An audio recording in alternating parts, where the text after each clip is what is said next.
Before we start, please don't forget to like and subscribe. Neon signs buzzed like electric wasps over the entrance of Eden, the kind of Miami club that mistook velvet ropes for royalty and DJs for profits. I pushed through the humid press of bodies and thumping bass, my jaw clenched tight. I was just there to pick up my fiancée, Alana. She'd said girls' night, said they'd be done by midnight. It was nearly 1 a.m. when I found her. She was laughing, head tilted back, surrounded by her circle of glitter-dripped chaos. And there, perched on her right like a thorned rose, was Kelsey, Alana's best friend and her sharpest knife. I stepped forward. "Alana, we need to go." Alana's eyes flicked to me, then back to her glass. "Marcus, I'm not ready to leave. We just ordered another round." Kelsey turned slowly, lips curling with a smirk that was built to hurt. "Oh look, the watchdog came early. You must have sniffed her scent all the way from home." I didn't even blink. I didn't know married life was so lonely that you had to tag along on someone else's. Gasps rippled around us. Kelsey's smile tightened, but she didn't back down. "Jealousy isn't cute, Marcus. You're acting like some insecure fiancé with trust issues." I smiled, cold, polite. "Trust isn't the issue. Entitlement is. And I get it, Kelsey. It must sting watching someone else get proposed to while your husband spends more time golfing than talking to you." Kelsey's eyes narrowed. Alana stood abruptly. "Enough, both of you." I looked at her, really looked. She was flushed, flustered, and not at all surprised. She touched Kelsey's arm. "He doesn't mean it." I shook my head. "Don't defend me. Just tell me something. Do you still want to go home with me?" Kelsey laughed. "She's not going anywhere until we finish this bottle. Sit down, Marcus. Or better yet, go polish your vows." "I write vows for people who know what loyalty means," I said flatly. "Not for clubbing queens and their court jesters." Alana's face dropped. The tension snapped like a cable, and for a moment, the music was the only sound in the room. I turned without another word and walked out, but inside, I was spiraling. You spend years thinking you're building something real, a home, a life. Then one night, you walk into a place full of strangers, and the one person who's supposed to be your safe place makes you feel like the outsider. Me? I design kitchens for a living, sleek, clean, beautiful. Spaces meant for conversation, connection, building something together.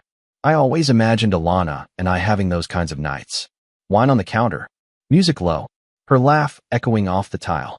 But standing in that club, I realized we weren't building anything. I was decorating ruins. And I hadn't even seen the worst part yet.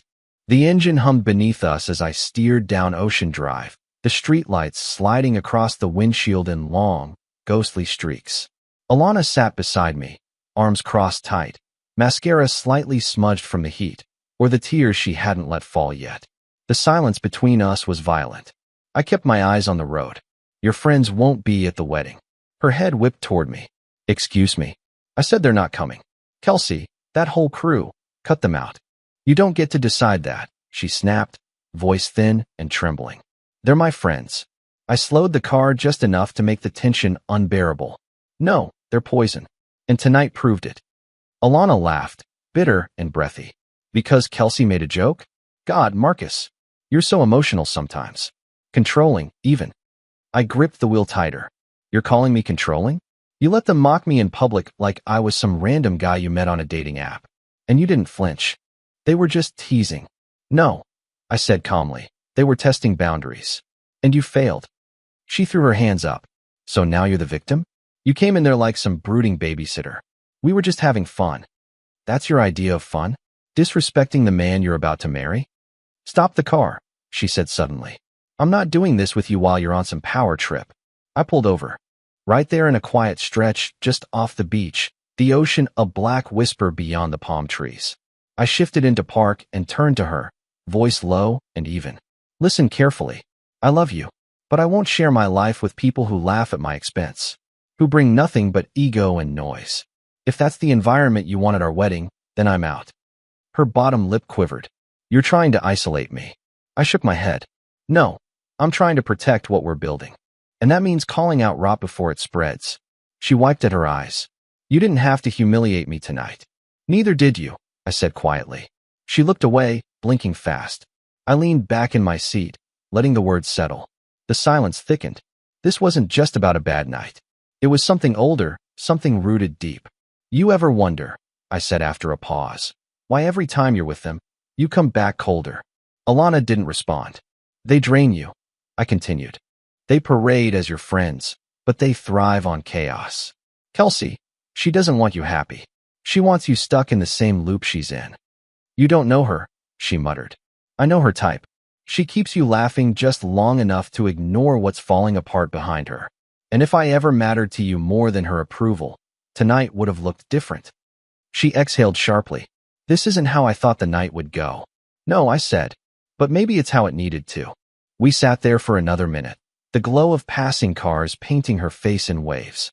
She wasn't crying, but she wasn't composed either. Just caught. I started driving again, slowly this time. When we pulled into our building's lot, I didn't say anything. I parked, shut off the engine, and opened my door. Marcus, she said quietly as I stepped out. I looked back, one hand on the door. Yeah. Her voice was soft. I didn't expect you to make me choose. I held her gaze. I'm not. I'm asking if you've already chosen. She didn't reply. The door shut between us with a gentle click, but it felt like a gavel. It was late Thursday when it happened. Not the words, not the walkout, just the shift. The quiet, certain realization that I was living with someone who no longer cared how much her choices cost us. I was at the kitchen counter, pouring a splash of whiskey into a glass. The lights were dim, soft jazz playing low from the speaker on the shelf. I heard her heels first, sharp taps down the hallway. She entered with that carefully curated look, black dress, glossed lips, hair pulled into the kind of effortless wave that took effort. She didn't look at me when she grabbed her clutch off the table. I'm going out with the girls, she said casually, like she was telling me she'd picked up milk. I let the silence hang for a moment. You're serious? I asked. Alana finally met my eyes. Yes, Marcus. I'm not going to stop living just because you had your feelings hurt. I didn't flinch. You still think this is about hurt feelings? She sighed, annoyed. I think this is about control. Again, I've already apologized for the other night. No, you didn't, I said calmly. You rationalized it. There's a difference. Alana set her clutch down harder than necessary. You want me to sit at home and prove something to you? Like I'm on probation or something. I want respect, I replied. And if that feels like punishment to you, then maybe we've both been fooling ourselves. She rolled her eyes and crossed her arms. Here we go again. I took a slow sip of the whiskey, then set the glass down carefully. My voice stayed low. Steady. If you walk out that door tonight, don't expect to come back. Her face twisted. Are you threatening me now? No, I said. I'm giving you clarity. Alana laughed, disbelieving. Wow. So this is it, huh? You're gonna lock me out for going to a club? I nodded. Not because you're going, but because you're going anyway. She stared at me for a second, trying to read whether I meant it. You've changed, she muttered. No, I said. I just finally stopped explaining the obvious. She grabbed her clutch, shoulders stiff. You'll regret this. I didn't move. Then we'll both finally be even. Without another word, she turned and walked out, the door swinging closed behind her like the end of a scene. I stayed at the counter for a while, finishing my drink. Then I stood, walked to the hallway panel, and reset the front lock code. At dawn, the buzzing started. The pounding. The slamming. Marcus. Her voice echoed through the hallway outside, wild with disbelief. Open the door. This isn't funny. She banged again. Are you serious right now? It's 5 a.m. I sat on the couch, phone in hand, watching her on the security cam. Barefoot now. Her heels dangled from one hand. Mascara slightly smudged, rage blooming across her face. You locked me out? You actually locked me out? Neighbors began to peek from their doors down the hallway. Alana shrieked. Don't look at me like that. I live here. A woman from 2 doors down gently closed her door. A man across the hall stepped back inside. Alana turned to the camera, eyes blazing. You're pathetic. She screamed. This is abuse, Marcus. You're not the victim. I didn't move. Didn't speak. I just watched. She eventually slumped to the ground by the door, her head in her hands. And for the first time in days, the apartment felt still. Not peaceful, but honest. And that was enough for now. The next morning, I found myself at a corner booth in Baldwin's Diner. One of those spots that still smelled like burnt toast and powdered sugar, where the waitresses called you Han, without even looking up. I hadn't planned to talk. Honestly, I didn't even remember texting Dylan. But there he was, sitting across from me, nursing a black coffee, watching me with that familiar squint of quiet concern. She really just stood there? Dylan asked, eyebrows raised. On the floor outside our place. For over an hour, I said, stirring my coffee even though I hadn't added anything to it. Yelling, sobbing, trying every key she had. I didn't open the door. Didn't even speak. Dylan whistled low. Man, brutal. She made the choice, Dylan, I said, not looking up. I just made sure the consequences finally showed up on time. He leaned forward, resting his forearms on the table. Still locking her out? That's a hard line. I nodded slowly. It had to be. The clink of dishes and the soft buzz of morning conversations filled the space around us. Outside, people passed the window in twos and threes, laughing, sipping lattes, walking dogs. Ordinary life. I used to think mine looked like that too. She used to be different, I murmured. Or maybe I was just blind to the warning signs. I used to think we were building something, like all this planning, the apartment, the wedding. It meant we were headed somewhere. Dylan raised a brow. And now? Now I feel like I was just decorating someone else's stage. He was quiet for a moment. Then, you still thinking about canceling the wedding? I didn't answer right away. Just stared at the coffee as if it might answer for me. Truth, I finally said. I've already decided. I just haven't said it out loud yet. Dylan leaned back. Then say it now. I looked up. I'm not marrying someone who thinks loyalty is negotiable. I'm done trying to change people who are proud of being unchanged. He nodded slowly. That's the first real thing you've said all week. I reached into my pocket and pulled out the ring, her ring. Platinum band, solitaire diamond. It caught the diner light in all the wrong ways. She wanted a halo setting, I said, placing it in the middle of the table like it didn't burn. Something that looked like forever. I should have known, then she only cared about how it looked. Dylan stared at the ring, then at me. You really done? I nodded. She made this feel like a competition. Like being with me was a burden she was constantly negotiating. I don't want to beg someone to pick me. She might come back, he said. Might apologize.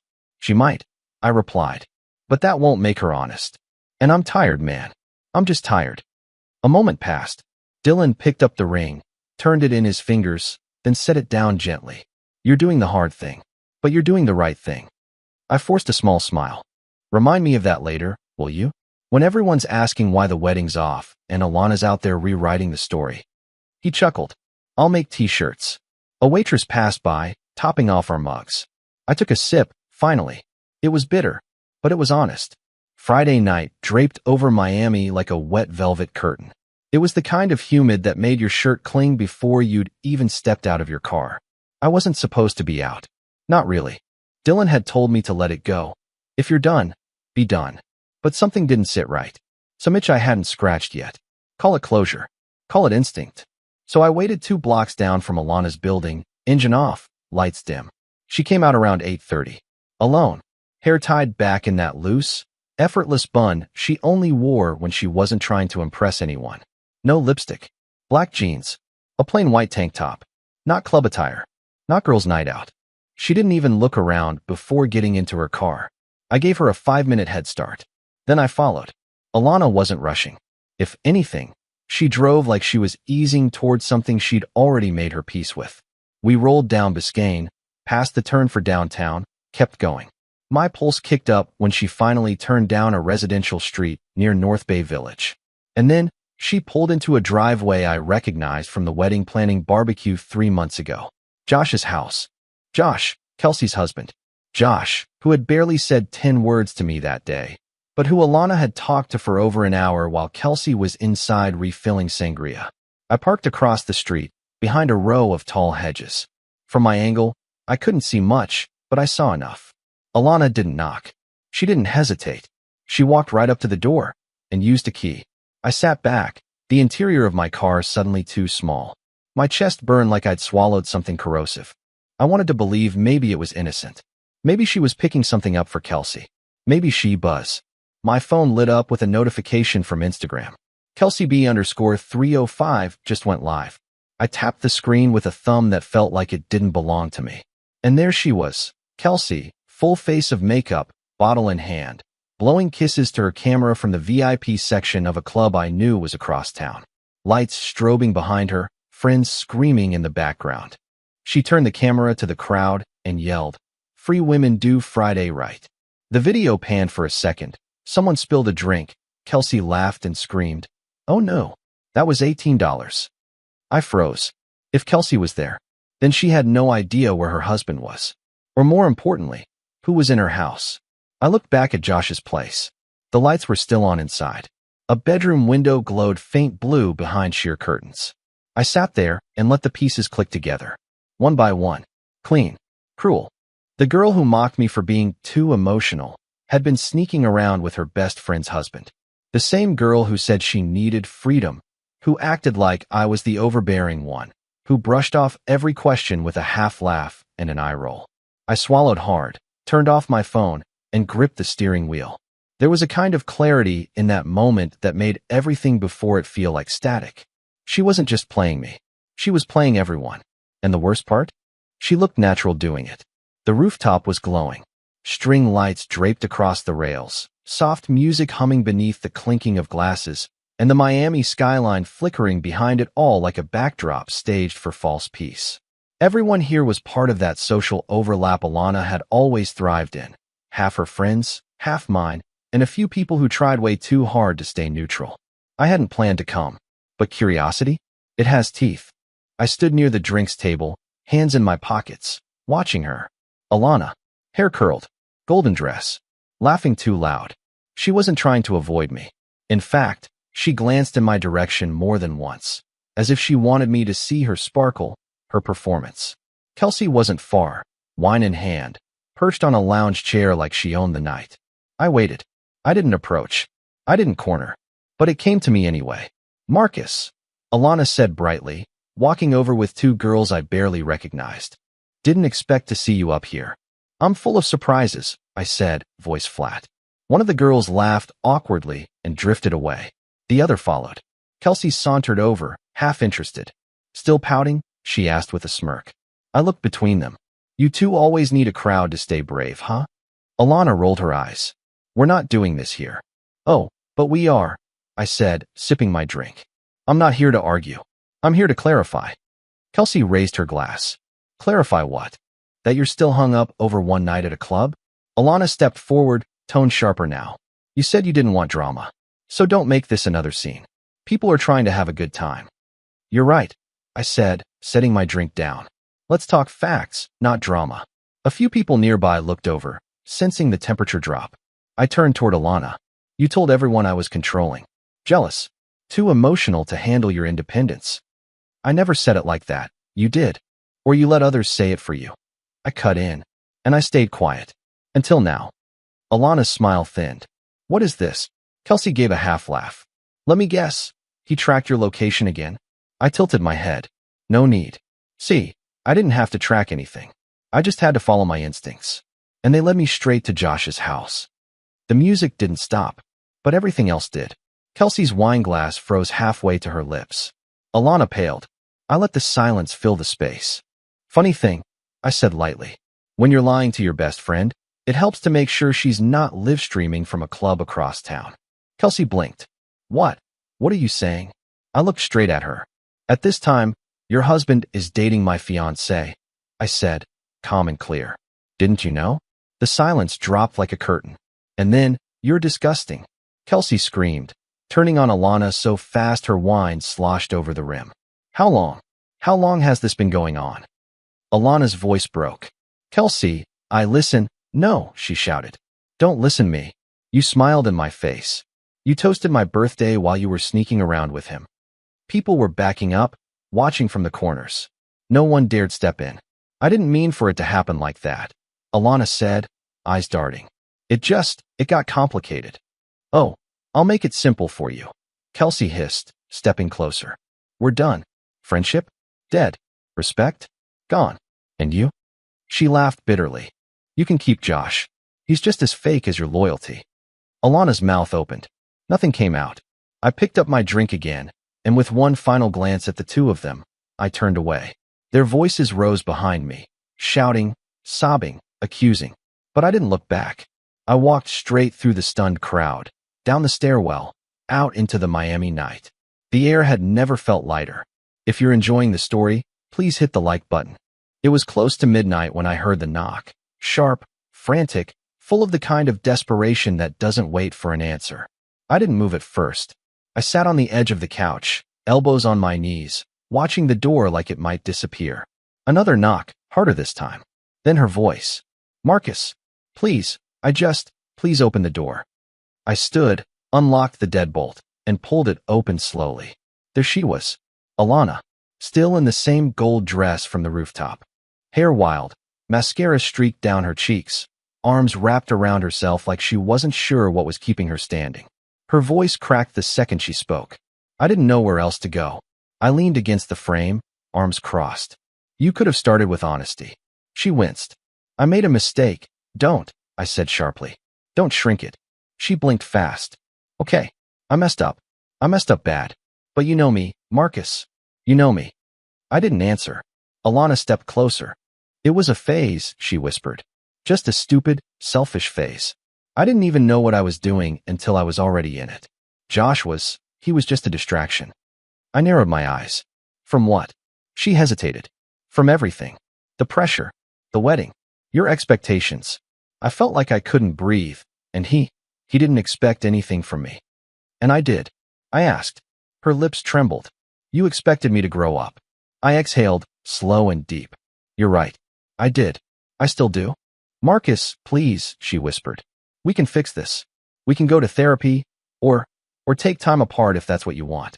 But this doesn't have to be the end. I studied her face. It was the first time in months I'd seen her without a shield. No defiance. No clever spin. Just fear. And maybe even regret. But it didn't shake me.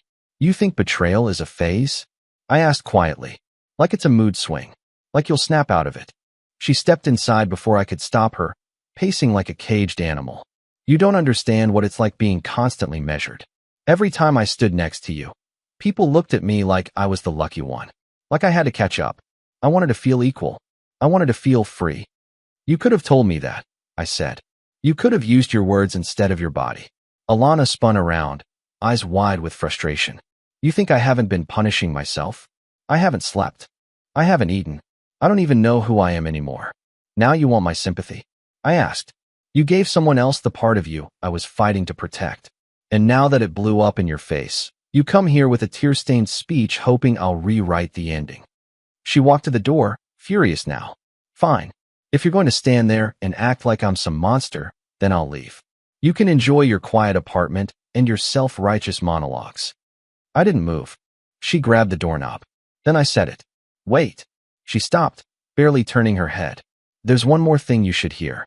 Alana slowly turned to face me, arms trembling. What? I stepped closer. Not loud. Not angry. Just calm. You didn't just lose me, Alana. You lost yourself. And the worst part? You still think this was about us. She looked at me like I'd spoken a language she hadn't learned yet.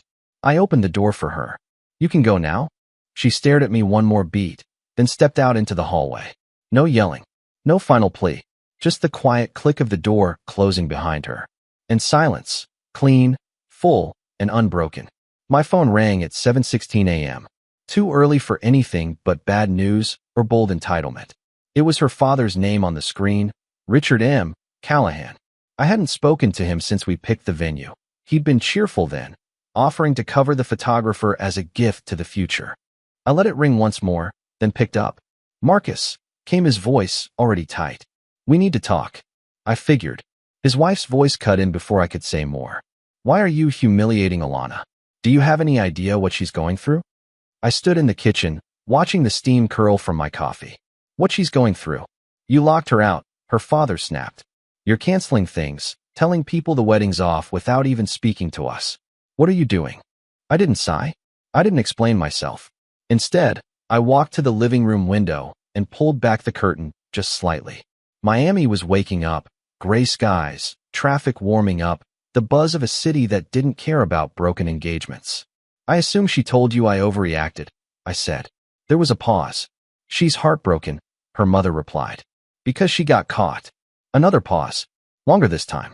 I turned away from the window and sat on the couch. I'll be honest with you both, since your daughter wasn't.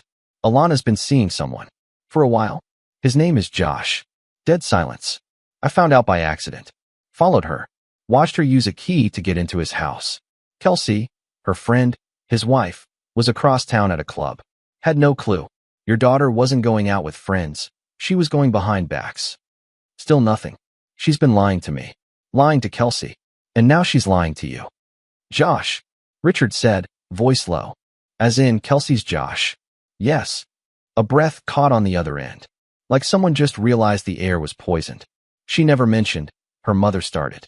No, I interrupted. Because she knew what it would sound like. What it was. There was a long, stretched silence. Not defensive. Just unraveling. Finally, her mother spoke again, this time softer. I'm sorry, Marcus.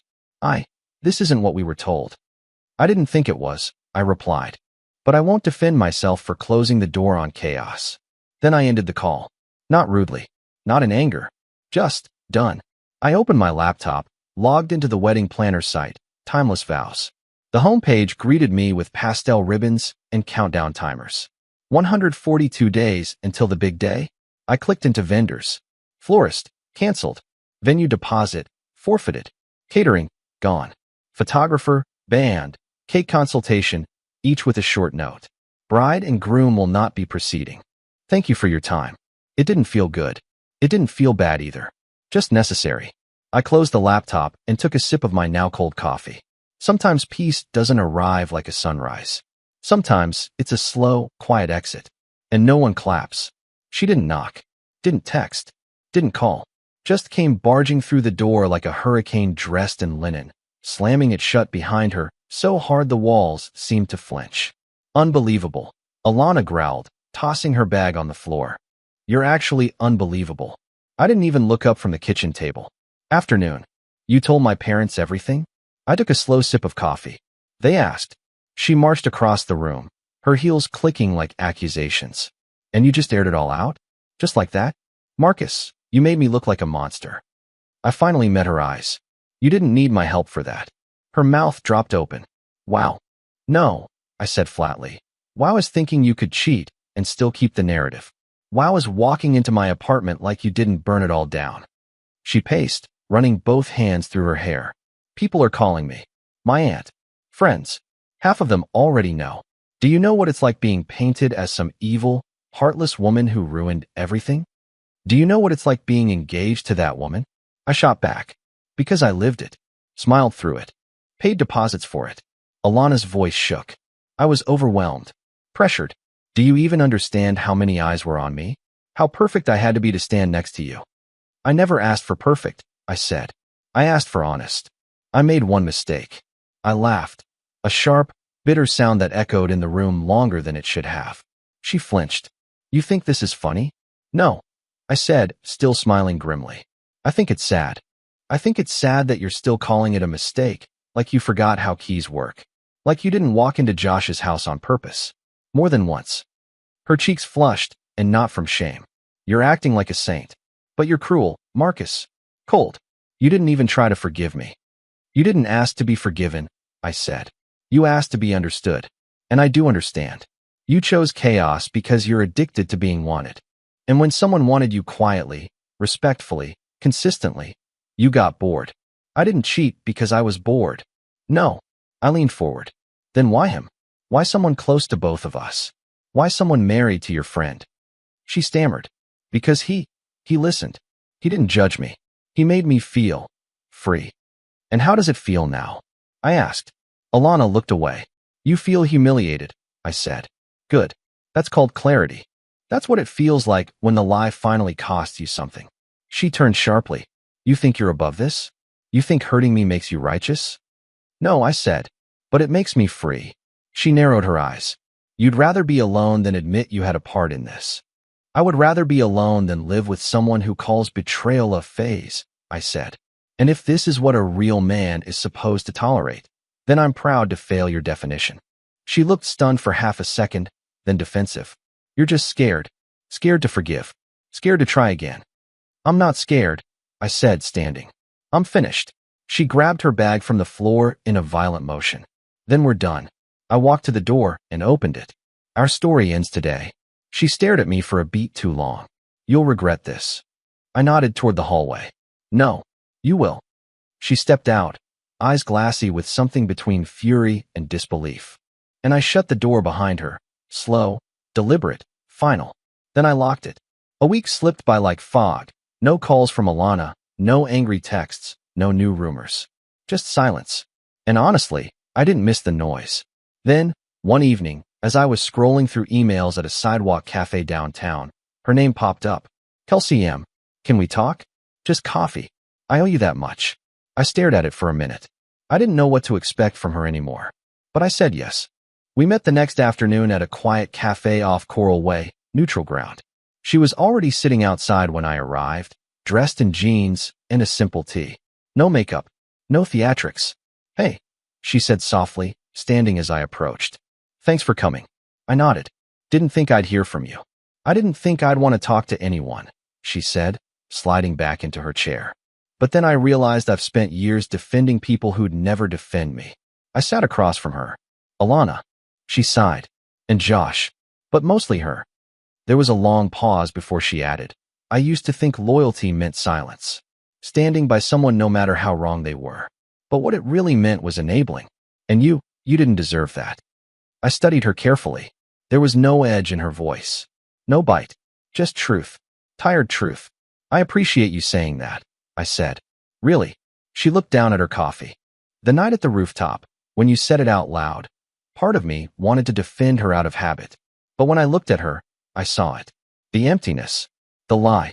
She didn't even flinch. I stayed quiet. Let her sit with it. I'm not here to make excuses, she added. Just wanted to say I see it now. And I'm sorry. I nodded once, slowly. That took guts. She gave a dry smile. Not guts. Just too many sleepless nights. I glanced at her. She did look different. Less polished, maybe. But more real. Like someone finally unlearning a performance they didn't need anymore. I hope you take care of yourself, I said, standing. Kelsey stood too. Same to you. We didn't hug. Didn't make promises to stay in touch. It wasn't that kind of meeting. It was two people stepping out of the wreckage and finally breathing fresh air. It's strange what time does when no one's asking you to explain yourself anymore. 3 months passed. No headlines. No calls. Just quiet. I heard through a mutual friend that Alana's parents had stopped speaking to her altogether. Something about moral embarrassment and we raised you better than that. She'd moved out of the apartment they were funding and was now staying with a cousin in a neighborhood she once swore she was too good for. Kelsey didn't gloat. When I told her what I'd heard, she just nodded slowly and said, Pain has a way of doing its own work. We'd been seeing each other once a week. Nothing planned, nothing pressured. Just coffee, walks, quiet conversations that didn't need to fill space. Sometimes we'd talk about what happened. Sometimes we didn't. But we were honest. Always. One Saturday afternoon, we sat across from each other at a small park in Coconut Grove, sipping lemonade and watching a group of kids play tag across the grass. I used to think love meant absorbing someone's damage, she said, half smiling. That if you loved them hard enough, their worst parts would just melt away. I nodded. Yeah, I thought commitment meant proving how much hurt I could carry without breaking. She glanced at me. And did you? I shrugged. I didn't break. But I'm not sure I should have had to carry any of it in the first place. Kelsey was quiet for a second. Then, it's weird. I spent so long being mad at Josh. At you. At her. And then one day I woke up and realized I was just tired of being angry. I looked at her. Same. We didn't touch. No romantic soundtrack playing behind us. Just two people, slowly realizing that healing wasn't about revenge or rebound. It was about recognition. I don't know where this goes, she said, looking out at the water. But I like where it is right now. Same here, I said. We sat like that for a long while. There's a dark humor in life. How it throws people into your orbit when you least expect it. Alana was the person I'd once tried to protect from the world. Kelsey? She was the one the world forgot to protect. And maybe, just maybe, that's why we saw each other clearly now. Not as replacements. Not as answers. Just as survivors. And that was the end of the story. Kelsey once chose silence over truth, standing by a friend who never deserved her loyalty, just to keep the peace. But when it mattered, she finally spoke up. Tell me honestly, did she do the right thing? Or would you have stayed quiet? Drop your thoughts in the comments. And if this story hits something real, don't forget to like and subscribe. I've got more to tell.